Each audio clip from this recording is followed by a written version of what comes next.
Maulang umaga guys. Yan o, muulan pa o. 24 hours na ulan. May bagyo. Ayan o. Yan. Ang lakas ng ulan. Di pa tumigil. Ang lamig-lamig. Maulang umaga sa inyong lahat. Yan o, maulan. Dito sa atin, sa Pilipinas.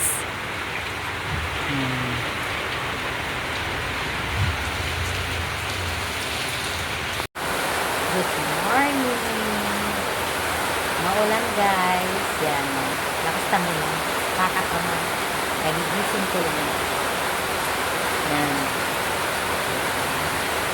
Wala pang tao. May bagyo. Yan guys. Narinig ko yung patak ng ulan. Yan. Maulan.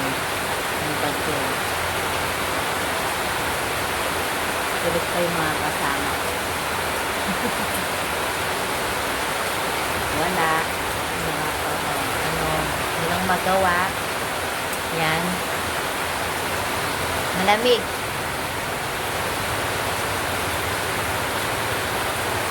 Maulan. Ilang araw nang umuulan guys. Ano na yan? Oo. Mag-umpisa nung Monday. Yan. Yan. Lakas ng ulan no guys.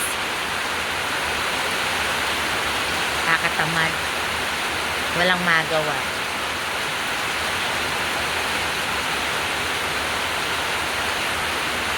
At nagbabaha pa. Laging ganyan dito sa amin. Barado kasi yung mga kanal. Hindi pa naayos. Kaya yun, nagtulog pa yung mga anak ko.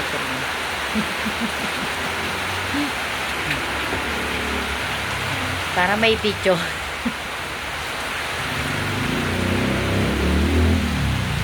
Ilang araw na rin akong hindi nagbibidyo ng ganito. Walang magawa. Yan o. Walang masyadong taong dumadaan.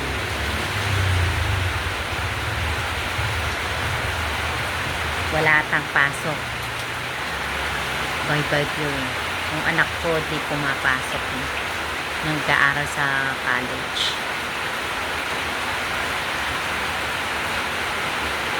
Yan. Lakas ng ulan. Dami na nga tumutulo sa bahay namin eh.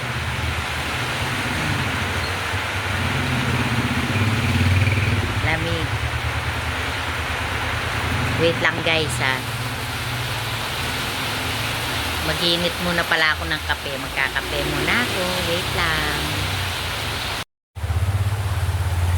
Yan guys. Malamig. Malamig ako. Ito, nagkape na ako.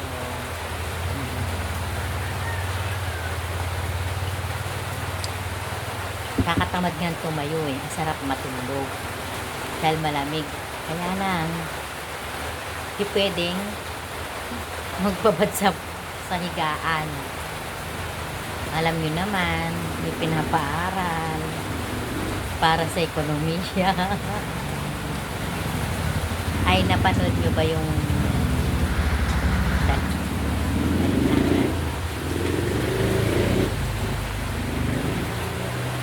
ano kuya? 1723. 1723.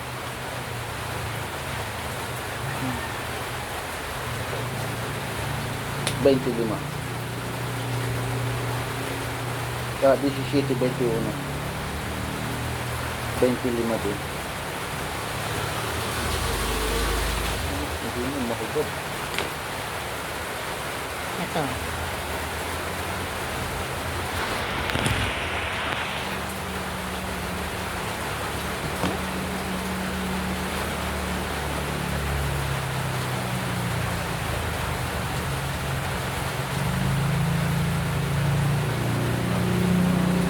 Basa.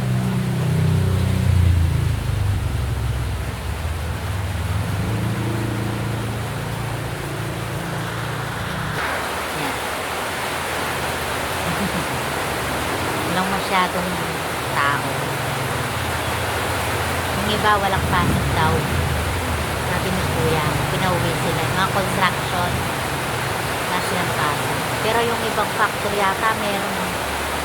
Kaya lang konti-konti lang yung dumadaan. Wala. Tag-ulan. Pag tag-ulan, mahina. Walang pang-economy. Pag tag-ulan.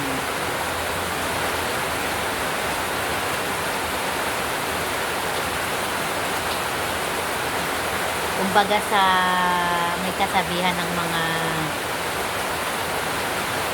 Kapampangan sa mga sa bandang probinsya. Ang sabi kapag ganyan, mahina ang kalisan. Ang ibig sabihin, walang kita, ganun, kaya mahina. Pag tag-ulan, ibig sabihin ng kalisan, yung tatabas ba ng tubo, ibig sabihin walang tabas ng tubo. Walang kita ang mga magtutubo. Yun ang ibig sabihin mo. May naing kalisan pag ganun sa akin.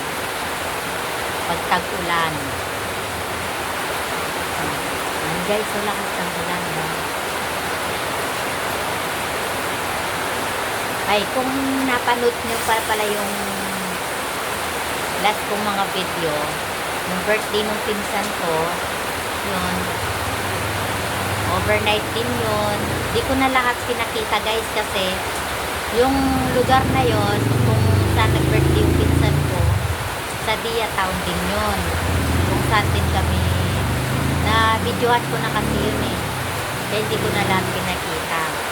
Mga pinsan ko na lang, mga auntie ko, ganun. Yan, tapos may bisita silang hapon.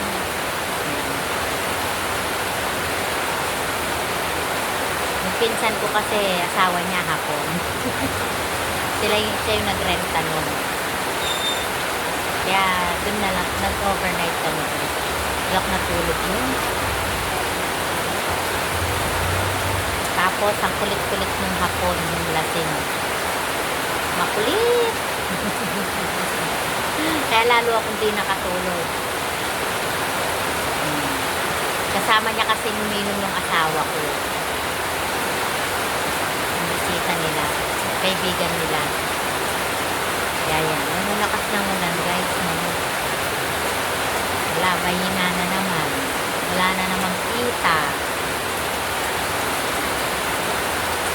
Kaya nga na naman. Walang pang-ekonomiya. Wala guys, ganyan talagang buhay. Hindi, sabi nga nila, hindi araw-araw Pasko. Hindi araw-araw may kita, ganyan.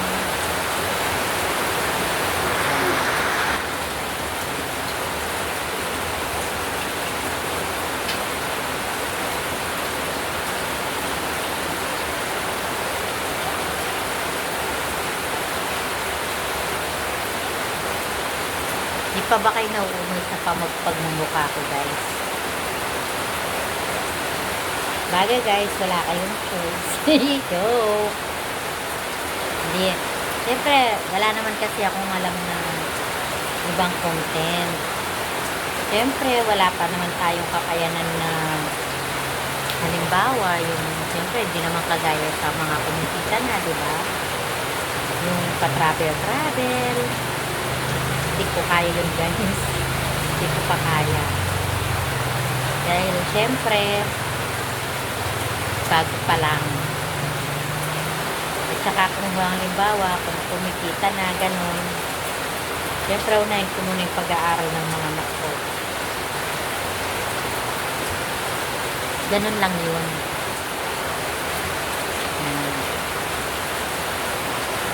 Wala, mahina talaga. Walang pang-ekonomiya.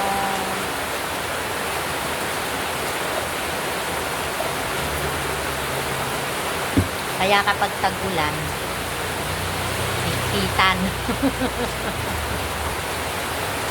Yan, may bagyo no.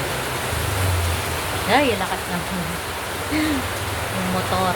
Yung tilamsik ng bumabaha kasi sa harap namin, guys. Ayan no, kung wala lang harang yung sa harap namin, pumasok na yung tubig dito sa akin. Dahil barado nga yung mga kanal. Tapos, may mga basura pa dun, no. Dapat kahapon, tapunan ng basura. Dapat kahapon, tapunan ng basura. Eh, kaya lang. Siguro, alam ko kasi sira yung truck. Humihiram lang sila. And guys, yung kawawa yung nagtatrabaho, nababasa sila. Tapos, papasok sila sa work. Basta. Kawawa naman. Tapos paglabas nila baha. Nung isang araw lumabas sila ng trabaho, ay naku, kawawa talaga. Yung sapatos nila nabasa. Siyempre, yung galing silang sa trabaho, paglabas nila, di ba, yung maghapon silang nakasapatos, gano'n. Di ba, pasma, gano'n, di ba, sakit ng paa. Yung ibang mga nagtatrabaho pa naman dito, trabaho nila mananahe. Yung iba naman, hindi sila mananahe, pero maghapong nakatayo. Yung trabaho nila, nakatayo. Siyempre, pagod yun, di ba guys? Kakaawa din sila pag umuwi, pagod na. Tapos paglabas nila, babasa pa sila ng ulan. Tapos baha pa, yung sa paa nila, nababasa. Wala, dito guys, ganyan na talaga. Ever since. Pero noon, nung bago lang ako dito, hindi naman ganito kabaha. Maayos-ayos lang. Eh, kaya lang guys, lagi naman nilang inaayos yung kanal. Eh, kaya lang guys, ang mga tao, yung iba, walang disiplina. Kapag halimbawa yan, umuulan, di ba? Eh, walang tapon ng basura. Alam nyo guys, saan nila tinatapon? Sa kanal.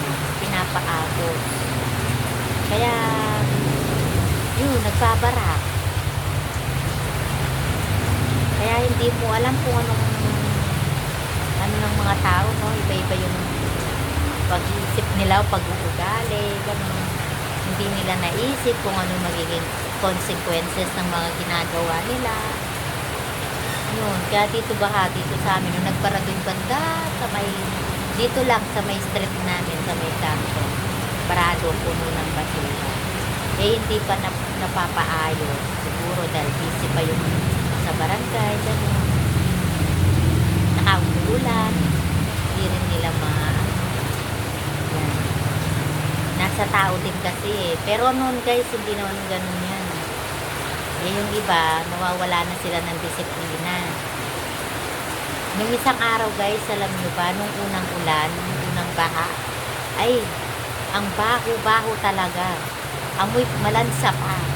Kasi, may mga nagtitinda ng isda doon, ng tilapia, banda sa street, banda doon, sa ano siguro, second street yon, doon nagpupwesto.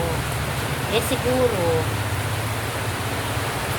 walang matapunan ng pinaglinisang isda.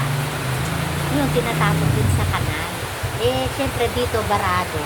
Nung nagbara dyan, naku, umapaw, baho talaga, alag-alag. Hindi mo talaga maapakan ang tubig. Kaya lang, no choice.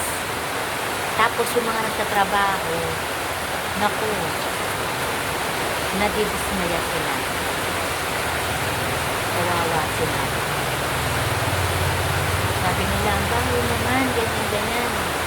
Tapos sinapakan kami ng mabangin saan. Eh, wala naman silang choice, walang ibang baka. Dito lang sa amin. Yun. Kaya, ewan ko ba, ba't ganyan yung ibang mga tao mo guys? Yung consequences na ginawa nila, hindi nila alam kung magiging tama ba, kung tama, kung mali.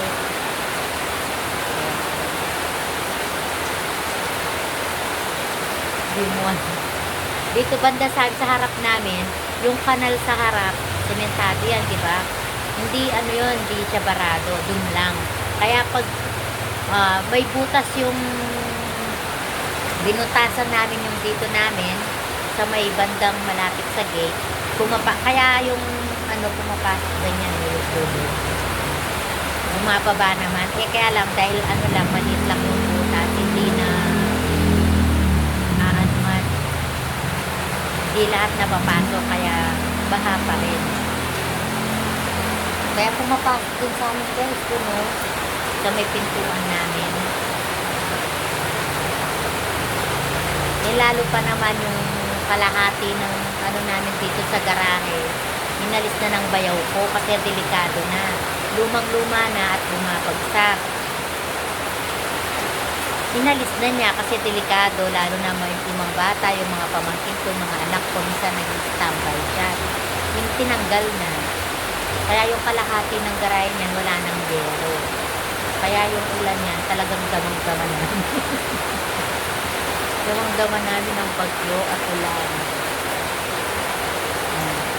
Wala walang masyado dumataas. Pagpasok nila, haggard na. Wala pa man sila nagagawa, pagod na sila. Haggard na sila. Kaya yan. Yan tumutulo. Ay, tumutulo. Yan, nagasa pa yung ano ko. Papil ko. Ayan.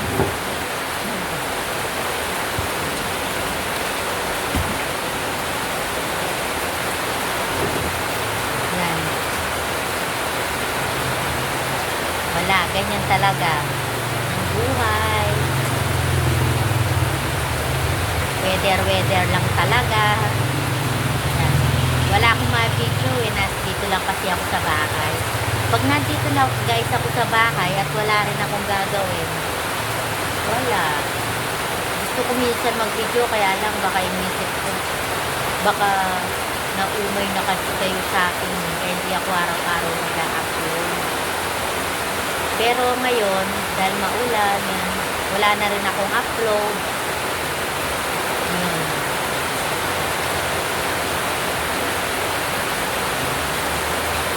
Nalakas ng ulan, no guys.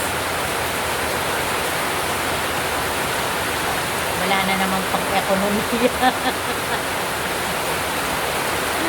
Ay nako guys, ba't ganyan ang buhay? Di pwedeng sumuko ka nga. Kapag sumuko ka nga, sabi nga nila.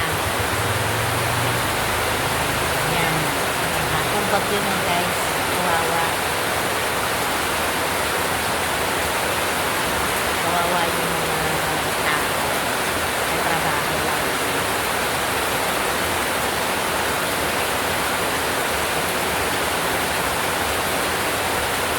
Haggard, pagod. Basa, nababasa hanggang sa may ano na nila. Dahil nga, hindi naman mataas yung baha. Kaya lang, yung lumalagpas na sa ano nila, yung talampak, sa paa nila, yung may ano nila, yan. Kapasok na rin yan sa amin guys, yung baha. Tapos, ang dami pang puno ng bubong. Nasira na. Mga bubong namin. Kasi sa amin guys, may mangga-mangga kami at saka santol. Di ba kapag panahon ng mangga, panahon ng santol, yan, yung dagta pag nahuhulog sa bubong.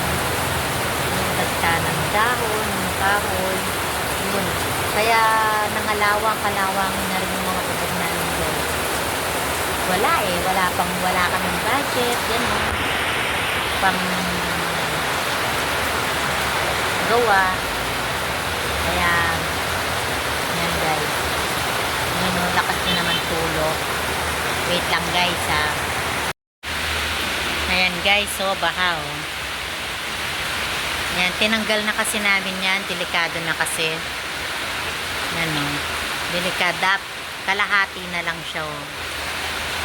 Kasi delikado na sa mga pamangkin ko, sa mga anak ko, pag ano, nandyan sila. Yan, nahulog na kasi yan, baha. Ayan guys, so Ano yan, yung iba, nanggaling sa daan yan guys, yung baradong kanal, pumasok. Yung ano ng tubig. Kaya ganyan. Ayan o, baha sa amin. Yan. Ayan guys, so bahaw, kawawa sila o. Ayan o, nababasa yung mga paa nila. Ayan o, mga nagtatrabaho yan guys. Sa loob. Nilalakad lang nila guys kasi malapit lang dyan o. Sa may nayong Pilipino. Ayan o. Lalakad. Kawawa sila guys. Lalakad lang sila. No? Yung mga nagtatrabaho dyan sa Clark. Ayan o. Mga nakamotor. Ayan o. Ang mga ano dito yung mga naglalakad lang. Alam nyo guys, lalakarin nila doon sa malapit sa may nayong Pilipino. Doon pa lang ang trabaho ng mga naglalakad na yun. Ayan o, bahayan. Kaya pagdating nila sa trabaho, sigurado, basang-basa na sila. Ayan. Ayan o. Ayan sila guys o. Doon banda medyo malalim ang bahay eh. Ayan o. Doon banda yan, tapos may pasura pa. Ayan guys, no? Kaya dito guys, ewan ko lang.